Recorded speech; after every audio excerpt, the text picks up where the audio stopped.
A skilled martial arts expert swept a royal guard's legs, but the moment his foot met contact, everything he had believed about fighting fell apart.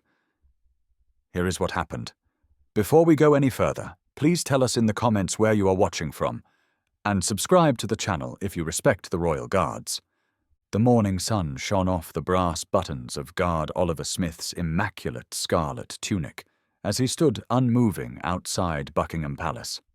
His bare skin cap cast a shadow over his eyes, yet nothing disturbed his perfect military bearing, a result of 8 years in Her Majesty's Armed Forces, including 3 combat tours that the tourists snapping pictures did not know about. Is that meant to be intimidating? The American accent broke through the respectful murmurs of the crowd as Alex Carter adjusted his championship belt slung over his shoulder, its gold medallions catching the light while he walked towards the guard, who stood as still as a statue. That is not how real fighters act. At 34, Alex had built an empire on his martial arts skills. 5 international championships, a chain of dojos across California and Nevada, and a reputation for technical precision that earned him the nickname the Surgeon in fighting circles. His career highlight reel of knockouts and submission wins had made him a social media star with millions of followers analyzing his every move. Sports magazines had featured him on their covers, praising him as the fighter who changed modern combat sports with his unique mix of old-fashioned discipline and new ideas. His entourage of 4 training partners trailed him, all wearing matching black tracksuits with the emblem of Carter Combat Systems, each of them champions in their own weight class, though none reaching his celebrity status. "Look at this stance," Alex declared as he circled Smith like a shark, completely unbalanced, lacking the center of gravity any proper fighter would have on the ground in seconds. He then showed a fighting stance with his knees bent and hands held in a practiced guard position. The contrast between his fluid movement and Smith's ceremonial stillness was as clear as could be. Smith stayed perfectly still, his eyes fixed ahead as his protocol required, but behind that disciplined gaze lay years of special reconnaissance training. He had already studied the approaching threat, noting each movement of Alex and marking the position of every member of his group, while also spotting potential escape routes should the situation worsen. "Hey, take my picture with the mannequin," Alex called to one of his companions as he moved to stand beside Smith, mimicking the guard's stance before bursting into an exaggerated martial arts pose. See the difference? One is just standing there, and the other is ready for anything. A murmur of unease passed through the crowd. A mother from Spain quietly ushered her children away, and several British onlookers exchanged looks of disapproval. Among them stood Colonel Andrew Martin, retired after 30 years with the Royal Marines, his weathered face hardening as he watched Alex's display with the calm patience of a man who had led in far more dangerous situations. "Bet I can make him move for 10 quid, Alex said to his companions, his voice loud enough to attract more attention. "These chaps are trained to be furniture, not fighters, sir." A palace staff member came forward cautiously, saying, "Please keep a respectful distance from the Queen's Guard." Alex turned with feigned surprise. "I'm just giving the tourists a free show, showing them the difference between a ceremonial posture and true combat readiness." Then he executed a rapid series of punches that stopped just before reaching Smith's face. See, a real fighter is always alert, always moving, and always aware of his surroundings, he added. The staff member's discomfort grew, yet he insisted, "I must ask you to step back." "Fine, fine," Alex said, raising his hands in mock surrender before turning back to his entourage. "But seriously, chaps, this is what happens when military training is more about looking sharp than being effective in a real fight. This bloke wouldn't last 30 seconds. Colonel Martin had seen enough and stepped forward. His stance, though in plain clothes, was unmistakably military. "Young man," he said firmly, I suggest you reconsider your demonstration. The Queen's Guard are not what you seem to think they are. Alex sized up the older man with a practiced eye. No disrespect to your traditions, sir, he replied with a smile that did not quite match his words. But there's a reason championship fighters train with me and not with the British Army. We are in entirely different leagues.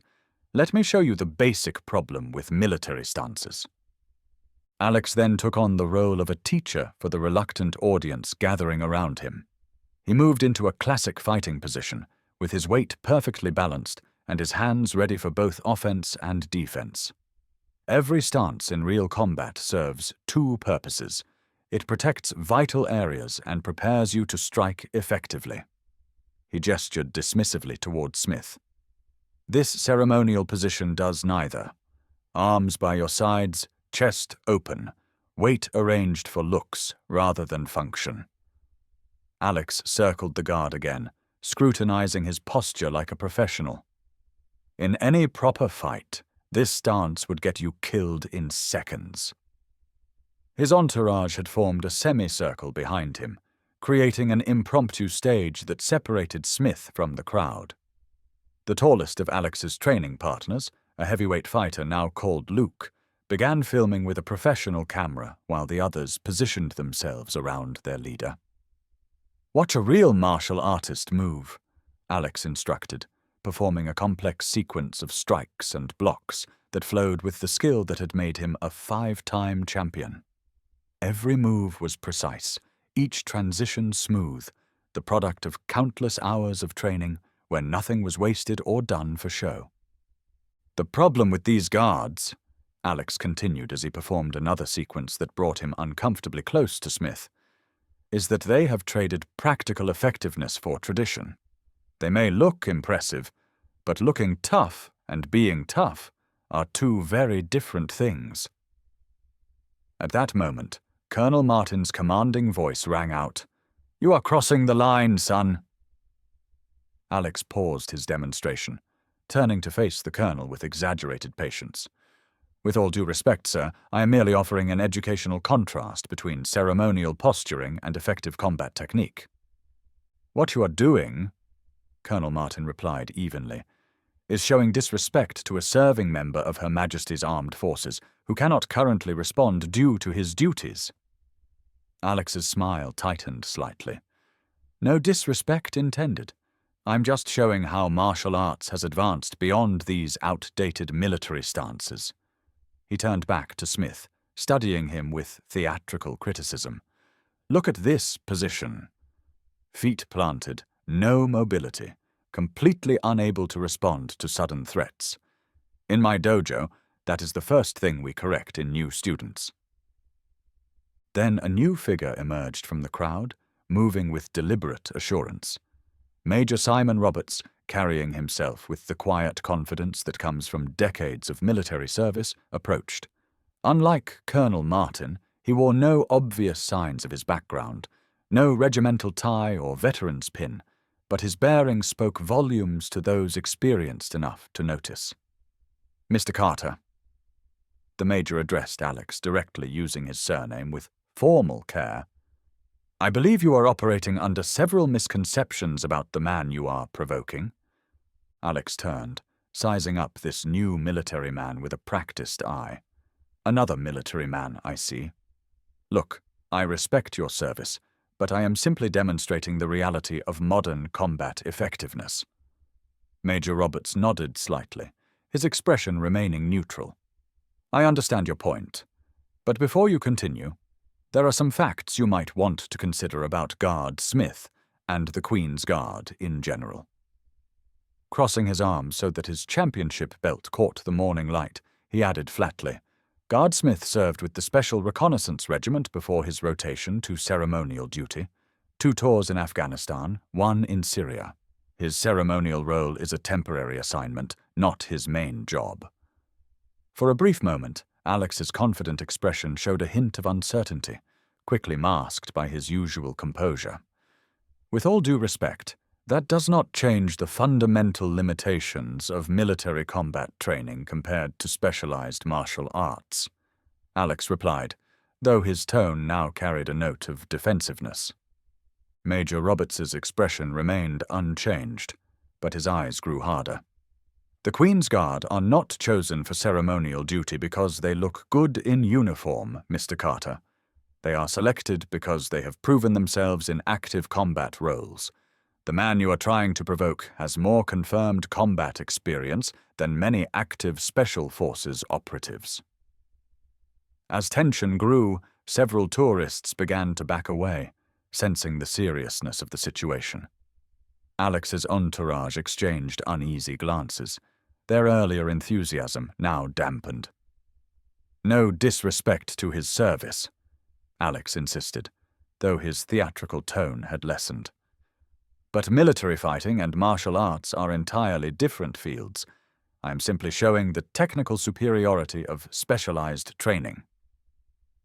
Perhaps you're not being clear, Major Roberts said softly before Guard Smith was assigned to ceremonial duty. His primary function was direct action operations, the kind that do not make the papers, the kind that require neutralizing a threat with maximum efficiency and minimal force. Alex replied, his voice now edged with defensiveness. I appreciate your view, but my demonstration is about technical effectiveness, not about questioning anyone's record. Then perhaps demonstrate somewhere else, Major Roberts suggested, rather than provoking someone whose duty now required him not to respond. Lowering his voice, he added, just for Alex, I have seen Guard Smith in action, in situations where the rules of engagement were very different from here. Trust me, you do not want to be the cause that makes him break protocol for the first time. A look of uncertainty briefly crossed Alex's face as he glanced back at Smith, whose immobile stance now seemed different. Yet his momentary hesitation soon hardened into stubborn determination, the same stubbornness that had made him a champion, unwilling to back down once his mind was set. I respect your concern, Alex said, his confidence returning visibly, but I think you are exaggerating the gap between ceremonial duty and real combat effectiveness. My demonstration will make that clear to everyone watching. Major Roberts studied Alex for a moment, then nodded once, not in agreement, but as someone who recognized that the situation had passed the point of reasonable intervention. I have said my piece. What happens next is your decision. He stepped back, rejoining Colonel Martin and two off-duty soldiers who had been watching the exchange with professional interest. He is not going to listen, is he? One soldier murmured. Colonel Martin shook his head slightly. Some lessons can only be learned the hard way. Alex turned back to face the crowd, his championship confidence fully restored after that brief moment of doubt, and clapped his hands sharply to regain attention. Ladies and gentlemen, he announced with the clear projection of someone used to addressing large classes, I think it is time for a practical demonstration of what I have been explaining. Theory is important, but nothing teaches like direct experience. His entourage exchanged worried looks, but quickly returned to their positions. Luke reluctantly raised his camera again, though his earlier enthusiasm had clearly faded. Maybe we should rethink this part, Alex said quietly to him. Luke's concern was waved away. It is fine. This is educational, not confrontational, Alex assured the gathered tourists with renewed energy. What you are about to see is a practical analysis of a ceremonial stance versus true combat effectiveness. I will show you why the Guard's position is flawed from a defensive point of view. Colonel Martin stepped forward once more. Mr. Carter, I strongly advise against making physical contact with the Queen's Guard. There are serious legal consequences for interfering with their duties. Alex acknowledged the warning with a dismissive gesture. No need to worry. This is a controlled, technical demonstration, not interference. He then addressed the crowd again. For those who do not know me, I am Alex Carter, 5-time international combat sports champion and founder of Carter Combat Systems. What I am about to show you comes from 20 years of testing techniques against real opposition in full contact matches. He began to stretch his shoulders and neck, following the routine of a professional fighter preparing for both competition and real self-defense. One of the first principles we teach is that a static position is always vulnerable. A defender who cannot adjust to sudden attacks is already beaten before the fight even starts. Although Alex's words were aimed at the crowd, his eyes never left Smith. In any real fight, the first priority is to disrupt your opponent's foundation, because without solid footing, no technique can work. This is why the leg sweep is one of the most basic techniques in many fighting styles.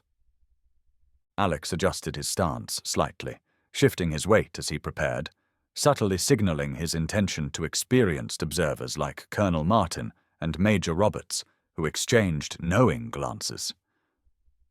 Luke made one final attempt to intervene. "This really isn't a good idea, mate," he said. "That's not what Major Roberts meant." "It is a technical demonstration, not an attack," Alex snapped, returning his attention to the crowd. "What you are about to see is why a static position fails against dynamic movement. The leg sweep attacks the opponent's foundation, using rotational force and momentum to overcome stability. Against a properly trained martial artist, this would be countered by redistributing weight and adjusting position, unlike a ceremonial stance." Without further warning, Alex completed his preparatory movements, his body coiled with the stored energy of an elite athlete, his eyes fixed on Smith's firmly planted feet, as he calculated angles and force with the automatic precision born of thousands of training hours. "This," he declared with championship confidence, "is why ceremony can never replace combat effectiveness." Alex then launched forward with explosive speed. His movement showed the smooth grace that had earned him 5 championships. He executed a textbook leg sweep aimed at Smith's ankles, a move that had knocked over many opponents in competitions across 3 continents. But what happened next defied all of Alex's expectations.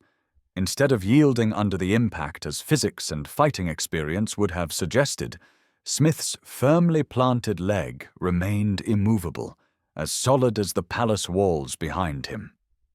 Alex's shin hit what felt like reinforced concrete, sending a jolt of pain up his leg.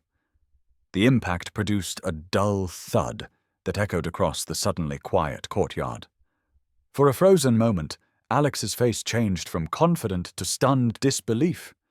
His sweep, which should have sent the guard tumbling, had instead felt like kicking a steel beam. The pain was sharp and immediate, and his shin began to swell where it had met Smith's unmoving leg.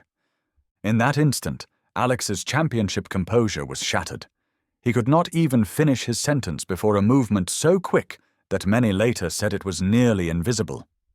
Finally, Smith broke his ceremonial stance. His ceremonial rifle clattered onto the stones as his body shifted from formal rigidity into lethal efficiency. In less than a heartbeat, there was nothing ceremonial about his movement. It was pure combat muscle memory, honed by years of special operations training and real-world experience. Smith then executed a perfect reverse leg sweep, connecting with devastating accuracy. Unlike Alex's failed attempt, this sweep carried the deliberate force of someone who had performed the move in situations where failure meant far more than just lost points. Alex's feet left the ground suddenly, his body rotating horizontally through the air before he landed heavily on the courtyard stones, the impact knocking the wind from him. The entire sequence, from Alex's failed sweep to his abrupt rotation and fall, had taken less than 2 seconds. A collective gasp arose from the crowd, followed by absolute silence as phones and cameras were raised to capture the demonstration that now recorded his humiliation. Instead, a father pulled his young son close, whispering something that made the boy nod solemnly. Several British tourists exchanged looks of understanding, their earlier disapproval replaced by a sense of national pride in what they had just witnessed. An American couple looked embarrassed, the woman murmuring, He does not represent all of us." Alex's entourage stood frozen. Luke's camera remained recording, but now pointed to the ground, forgotten in his shock. The others took small steps back, instinctively distancing themselves from their leader's error. Colonel Martin and Major Roberts, however, were not surprised. Their expressions suggested they had expected this outcome from the moment Alex began his demonstration. Smith's transition did not end with the sweep. With the same smooth economy of movement, he secured Alex in a restraint position that immobilized him without causing undue pain, a technique perfected to neutralize threats with minimal force. His knee rested lightly on Alex's chest, applying just enough pressure to stop any further movement without restricting his breathing. "Sir," Smith said for the first time, his voice carrying the quiet authority of command rather than anger, "remain still. Palace security is on its way."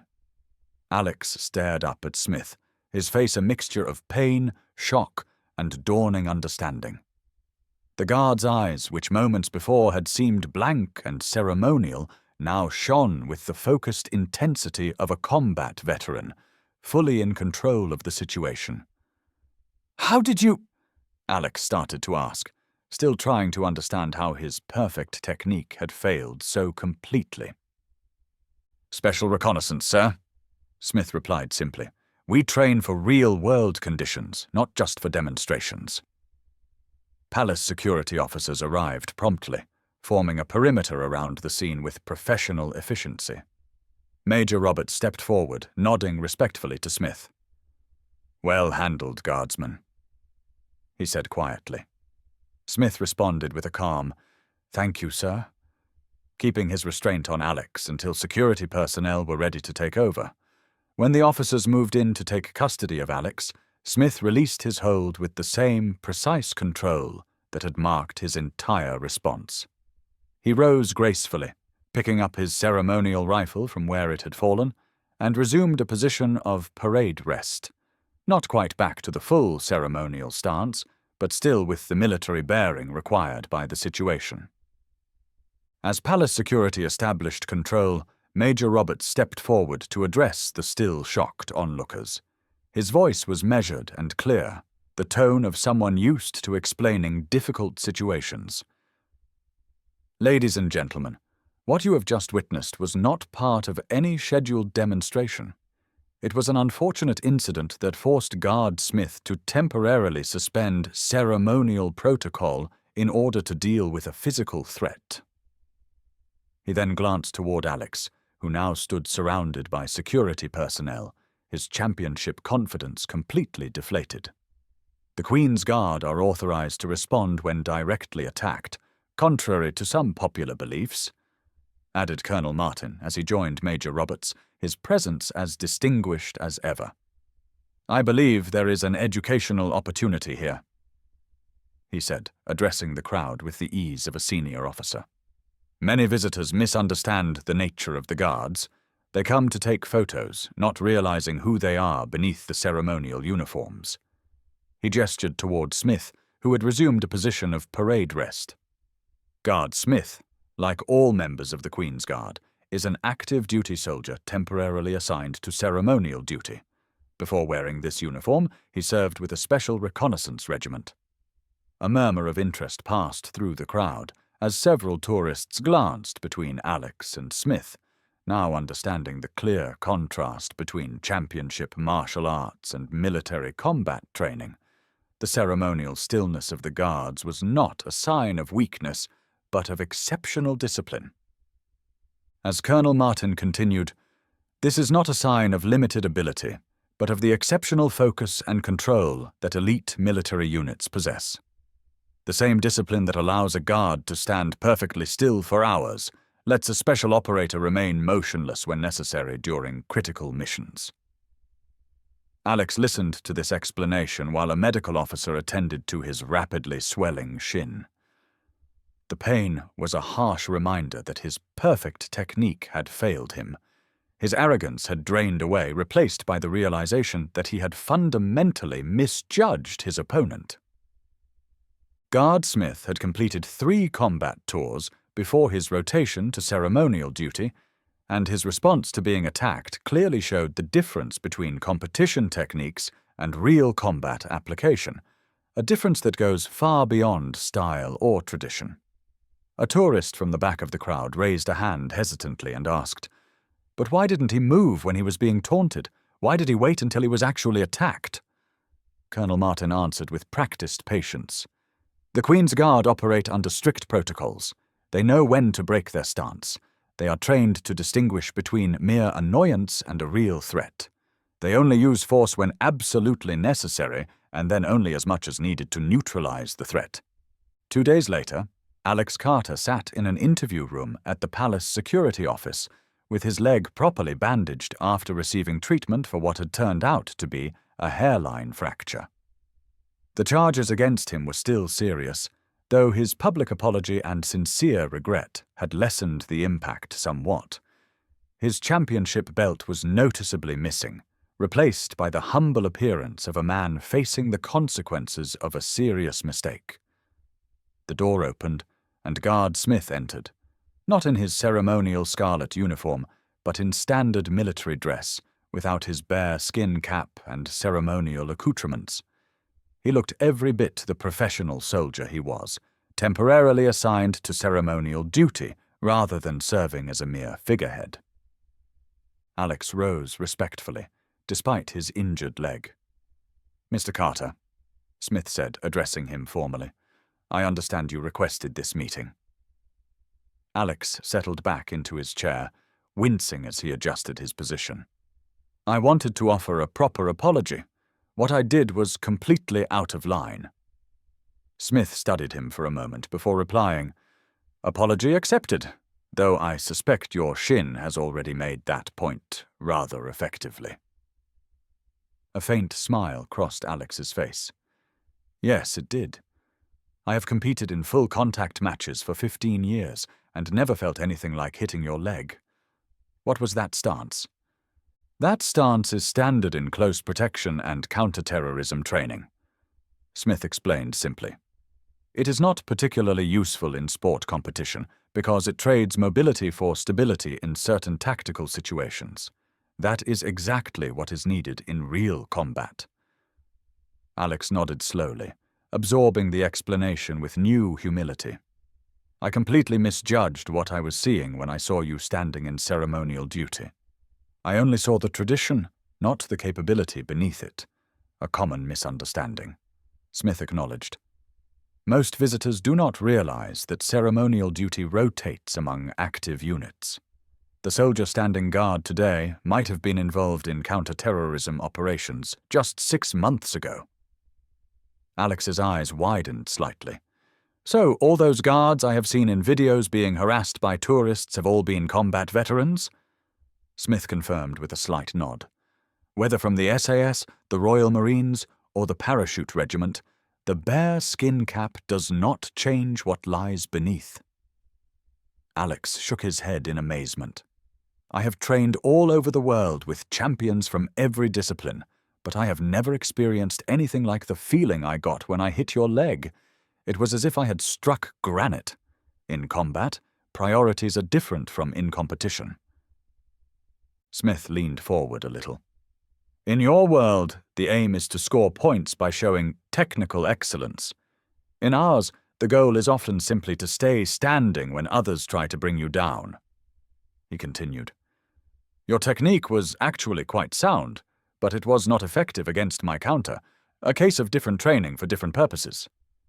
Alex's face showed genuine surprise. "Thanks, though clearly my move was not effective against your counter." Smith replied, "Your techniques are designed for scoring points under set rules, but mine are tested in real situations without referees or scorecards. Both have their place." As their conversation ended, Alex extended his hand carefully. "I have learned a valuable lesson about making assumptions. Thank you for not doing more damage than you did." Smith accepted the handshake with the professional courtesy that is a military principle, one that applies well beyond the palace courtyard. Tourists continued to photograph the Queen's Guard at their posts, many unaware of the incident that had occurred just days before. However, those who had witnessed the confrontation now approached the ceremonial positions with a noticeably different attitude, keeping respectful distances and explaining to their children not just what the guards did, but who they were beneath the ceremonial uniform. What would you have done in Alex's position?